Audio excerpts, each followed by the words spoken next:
আসসালামু আলাইকুম। আজকে আপনাদের সাথে যে বিষয়টা নিয়ে আলোচনা করব সেটা হচ্ছে সাউথ কোরিয়া। বাংলাদেশ থেকে আসলে বর্তমানে কি কি ভিসা হচ্ছে সাউথ কোরিয়া, সেই বিষয় নিয়ে আজকে আলোচনা থাকবে। প্রথম কথা হচ্ছে সাউথ কোরিয়াতে যাওয়ার আসলে যে সীমাবদ্ধতা রয়েছে এর মধ্যে কিন্তু অন্যতম একটা যে ওয়ার্ক পারমিটে কিন্তু চাইলে যে অ্যাভেলেবেল লোক চলে যাচ্ছে, লাইক মিডল ইস্টের মতো এরকম কিন্তু না। ইউরোপেও যেমন অ্যাভেলেবেল এখন হচ্ছে, কিন্তু সাউথ কোরিয়াতে কিন্তু সীমাবদ্ধতা রয়েছে। যেমন ওরা তো মূলত যে মেন যে লোকগুলো নিয়ে থাকে এর মধ্যে হচ্ছে লটারি সিস্টেমে।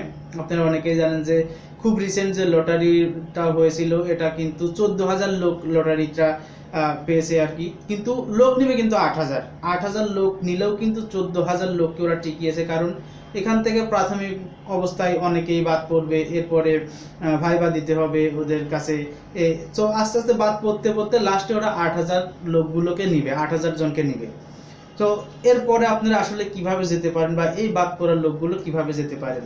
প্রথম কথা হচ্ছে আপনি যদি ইন্টার পাস করে থাকেন, ইন্টার পাসের পরেই কিন্তু আপনি ওখানে স্টুডেন্ট ভিসার জন্য অ্যাপ্লাই করতে পারবেন। এটা হয়তো সব কলেজ আপনাকে অ্যাকসেপ্ট করবে না, কারণ ওখানে একটা সীমাবদ্ধতা রয়েছে। আপনার আইএলটিএস লাগবে বা আপনার ওখানে ল্যাঙ্গুয়েজ কোর্স লাগবে। তো এরকম কিছু থাকার পরেই মূলত স্টুডেন্ট ভিসা হয়ে থাকে। বাট কিছু কলেজ আপনাকে দিবে, কিছু ইউনিভার্সিটি আপনাকে দিবে ফাউন্ডেশন কোর্স বা ল্যাঙ্গুয়েজ কোর্সের ভিসা দিবে। ভিসাটা বাংলাদেশ থেকে আপনাকে শতভাগ নিশ্চয়তা সহকারে দিবে, কারণ ওই কলেজগুলো আপনাকে ওখান থেকে ভিসা লেটারই পাঠিয়ে দেবে। ভিসা লেটার যদি আপনাকে পাঠিয়ে দেয় এখানকার এম্বাসিতে, আপনি ওই পেপারটা সাবমিট করলে ওরা তখন ভিসাটা দিবে। কারণ কলেজ যদি বলে যে হ্যাঁ আমি ওর টিউশন ফি বুঝে পেয়েছি বা ওর সব কিছু ঠিক আছে, ওকে ভিসা দেও, তাহলে কিন্তু এম্বাসি আপনাকে ভিসা দিবে।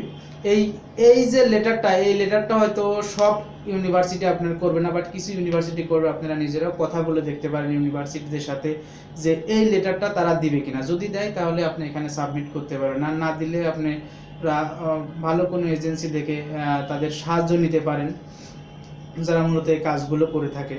তো আর একটা বিষয় হচ্ছে ওখানে যে আপনি স্টুডেন্ট ভিসায় যাবেন, অনেকে আমাকে কমেন্টসে জানায় যে ভাই আসলে ওখানে ইলিগেল থাকা যায় কিনা, ইলিগেল কাজ করা যায় কিনা, বা ওখানে স্টুডেন্ট ভিসায় গেলে আসলে কাজ করা যায় কিনা। প্রথম কথা হচ্ছে ওখানে ইলিগেল যদি আপনি ধরা পড়েন তাহলে কিন্তু আপনাকে অবশ্যই ব্যাক করে দিবে বাংলাদেশ। তবে এরপরেও কিন্তু অনেক বাংলাদেশি ওখানে ইলিগেল আছে, আমি জানি অনেক বাংলাদেশি ইলিগেল আছে। থাকলেও হয়তো পুলিশ ধরে না ওইভাবে, কারণ আমি যদি আপনি কমপ্লেন না করেন তাহলে ওরা আসলে ওইভাবে ধরে না, কারণ ওদের মূলত লোকের প্রয়োজন, প্রচুর পরিমাণ ওখানে লোকের প্রয়োজন, যার কারণে ওরা হয়তো ওইভাবে খুঁজে না যদি আপনি কোনো অকারেন্স না করেন। আর একটা বিষয় হচ্ছে আপনি যদি স্টুডেন্ট ভিসায় যান, স্টুডেন্ট ভিসায় যাওয়ার পরে কিন্তু ওখান থেকে আপনি যে দিবে তো মূলত ফাউন্ডেশন কোর্স, ফাউন্ডেশন মানে ল্যাঙ্গুয়েজ কোর্স আপনাকে দিবে। ল্যাঙ্গুয়েজ কোর্সটা কমপ্লিট করার পরে কিন্তু আপনি ওখানে ওয়ার্ক ভিসায় এটা কনভার্ট করে নিতে পারেন। এটা হয়তো অনেকেই জানে না, আবার অনেকেই জানে যে আসলে স্টুডেন্ট ভিসায় গিয়ে কাজ করা যাবে কিনা। তাদের জন্য বলছি, স্টুডেন্ট ভিসায় যদি আপনি যান, যাওয়ার পরে ওখানে আপনি ওয়ার্ক পারমিটে কনভার্ট করে নিতে পারেন। যেহেতু এই বিষয়টা ওদের জন্য সুবিধা, যেমন ওদেরও কিন্তু লোকের দরকার, কাজ করার জন্য শ্রমিকের দরকার। আপনি কিন্তু অলরেডি সেখানেই আছেন। যদি একজন শ্রমিক বাংলাদেশ থেকে ওদেরকে নিতে হয় তাহলে কিন্তু লম্বা একটা সময়ের ব্যাপার, লম্বা একটা প্রসেসিংয়ের ব্যাপার, এখানে অনেক কিছু ব্যাপার থাকে। আর যেহেতু আপনি ওখানে অলরেডি প্রেজেন্ট, সেক্ষেত্রে ওদেরও সুবিধা হলো, আপনি তো সাথে সাথে পেয়ে গেল। সো আপনারও ভালো হলো যে হ্যাঁ আমিও কাজটা পেয়ে গেলাম। সো এটাই হচ্ছে বিষয়, যারা স্টুডেন্ট বিষয়ে ওখানে যেতে চান তারা ওখানে যাওয়ার পরে ওয়ার্ক পারমিটে কনভার্ট করে নিতে পারবেন, কোনো সমস্যা হবে না।